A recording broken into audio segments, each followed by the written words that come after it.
somebody was like, why, like, are you gonna do reality shows forever? Like, you've done so many, like, stop doing them. And I'm like, that's like telling Nicole Kidman, you've done so many movies, stop doing them. Like, I'm really good at being real, and I'm not gonna stop. Virtual reality.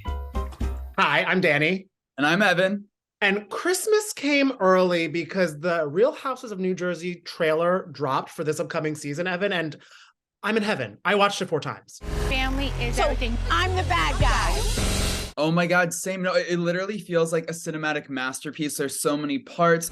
People think Frank's the man in my life. He's not. So many hills, so many valleys, so many ups, so many downs. You don't have any friends. I have a family, which is something you never know what it's like to have. I cannot wait to see how it all plays out. I don't even know where to start. I mean, what shocked you the most?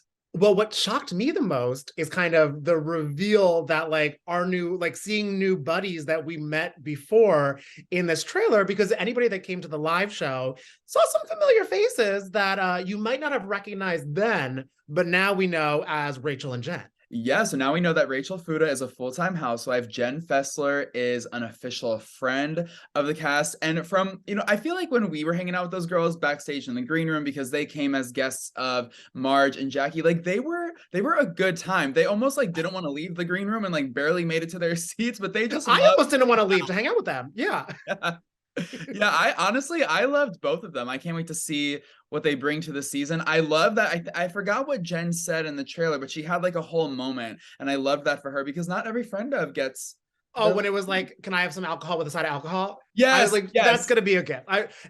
You know what's funny, because people were kind of saying around like the green room and everything, they're like, she's gonna remind you of Kathy Hilton a little bit, and I was like, oh, why? But I think she's probably she has a lot of good liners that is going to make the audience fall in love with her, I would assume. Totally. Yes, we need to get alcohol with a side of alcohol on a t-shirt, on a dad hat, on a coffee mug ASAP. I hope BravoTV.com is listening to me because that needs to be added into the merch. That needs to happen.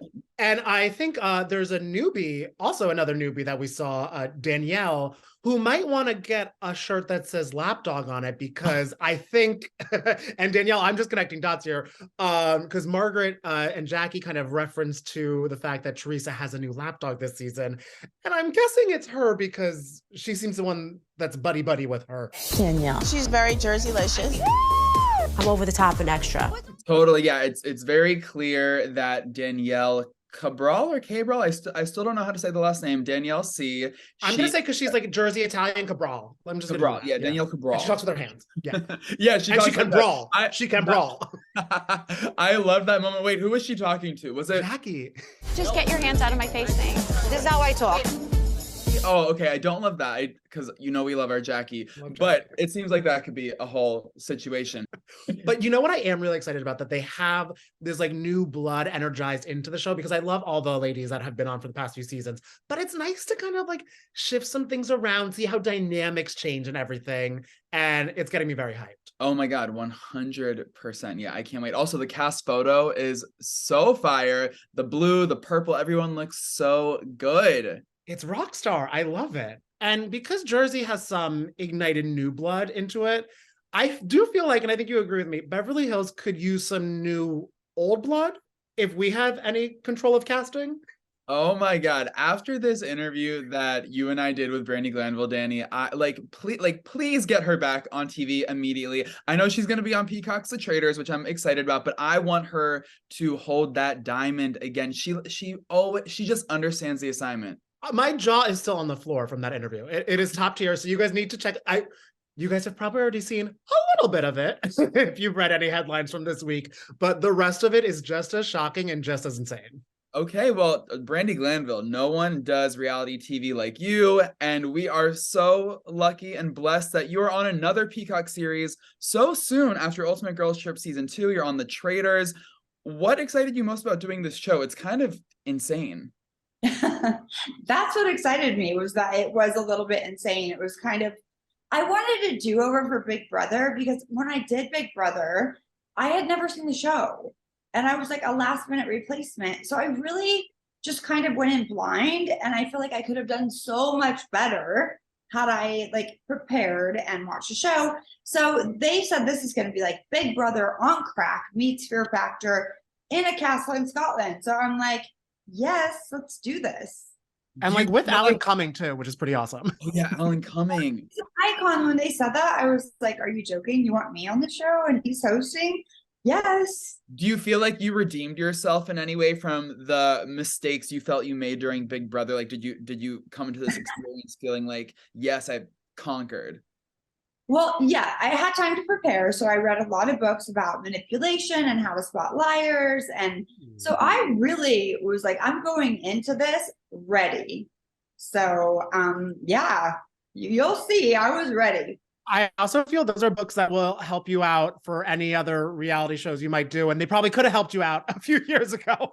Right. And with my children, I'm like, oh yeah, you're lying. Well, I know when they're lying anyway, which is 95% of the time. So yeah, it definitely changed my perspective when, you know, we were going around the tables and people would just do these little things that I knew was like, it's a sign that you're lying or that you're nervous.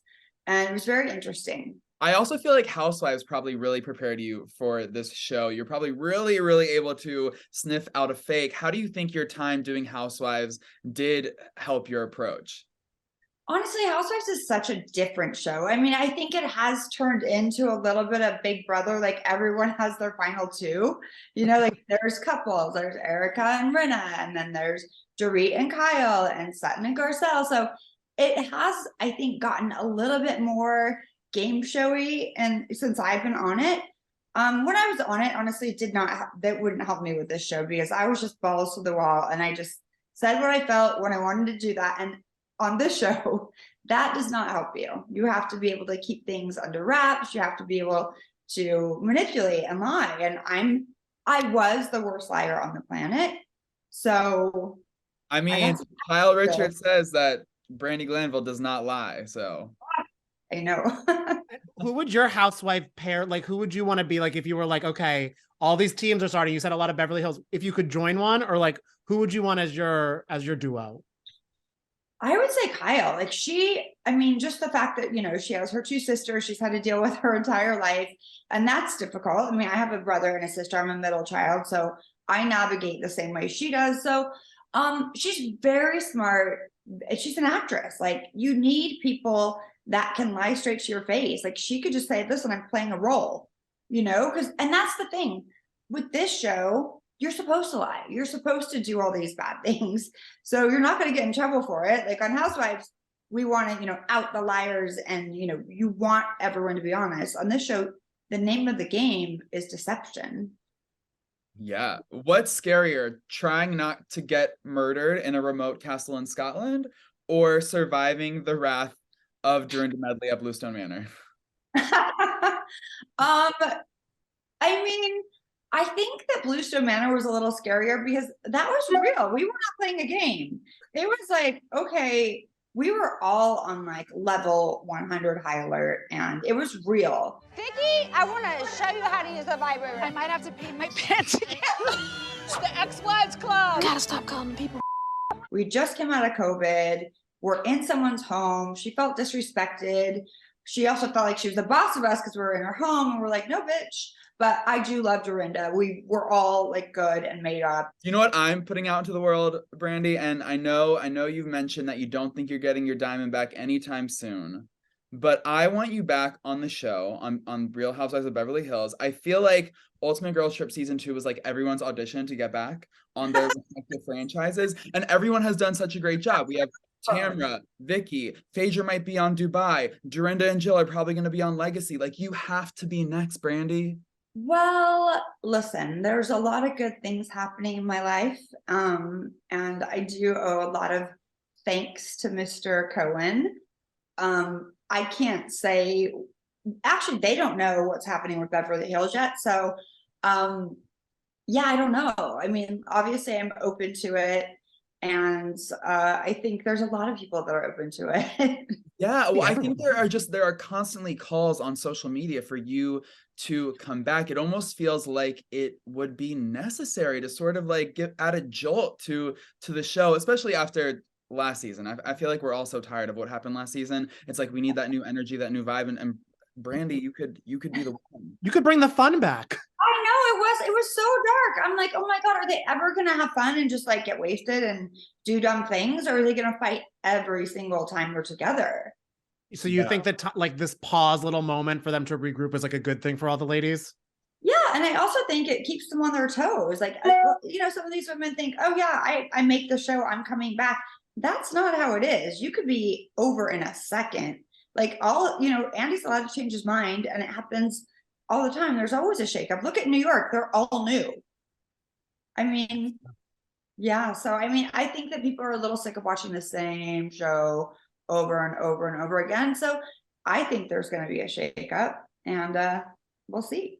What would your ideal of a shakeup be, if you have in mind? You know, I like the idea of doing like a legacy Beverly Hills. Like, let's have Adrienne Maloof come back and Camille, so that I could yell at her, even though I feel bad for what she's going through right now because her mother just passed. So we don't like each other, but obviously I don't want to wish that for anyone.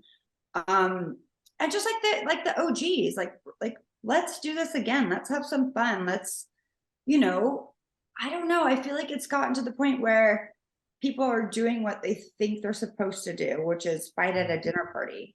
Yeah. Well, I would love to see a Beverly Hills OG situation happen. And, you know, obviously that I'm curious, how would you describe the current state of your relationships with the Richards sisters? Because it's been so interesting to see the evolution of those relationships with both Kim and Kyle on the show, and, you know, what we hear about what goes on off camera. So I love all the sisters. I love Kathy. I love Kyle. I love Kim. I was kind of like Kyle's go-between for her and Kim because they were having some issues. So I was like the one that was kind of like, you know, communicating for them. And then Kim and I got in an argument, which I absolutely adore her. And I think COVID had a lot to do with, you know, just our psyche. We were a mess. Like everyone was like on high alert. Like everything was like over dramatized. So I pray that we get back to a good place. And, you know, I've reached out, and ultimately I think it will happen. I mean, there's no bad blood. So, you know, I'm good with all of them. Somebody was like, why, like, are you going to do reality shows forever? Like, you've done so many, like, stop doing them. And I'm like, that's like telling Nicole Kidman, you've done so many movies, stop doing them. Like, I'm really good at being real, and I'm not going to stop. I'm gonna do this all Are my life. absolutely the Nicole Kidman of the reality TV world. I'm Yes! just 100%.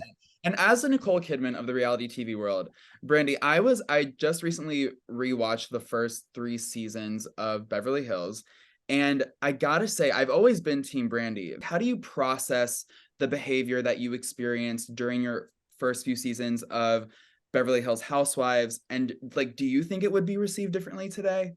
Oh, I absolutely think it would be a completely different situation today. Having a closer view at the Beverly Hills ladies over the past decade plus, who do you think has changed the most because of the show? Anyone who's still on the show? Anyone who's no longer on the show? Like, who do you think? I mean, I think that Kyle's loosened up a lot. Like, I'm finally like happy that she's getting drunk on camera. Because a lot of the ladies wouldn't drink. Like, I was drinking, we all know that. But they would like fake drink. And I'm like, why are we doing that? What's the point of that? That's not fun. And I think that they're finally like letting their guard down and just kind of loosening up. And, you know, we see like the sides of her that are like a little bit sloppy on occasion. And I like that. I don't want everyone to feel like they have to be so guarded.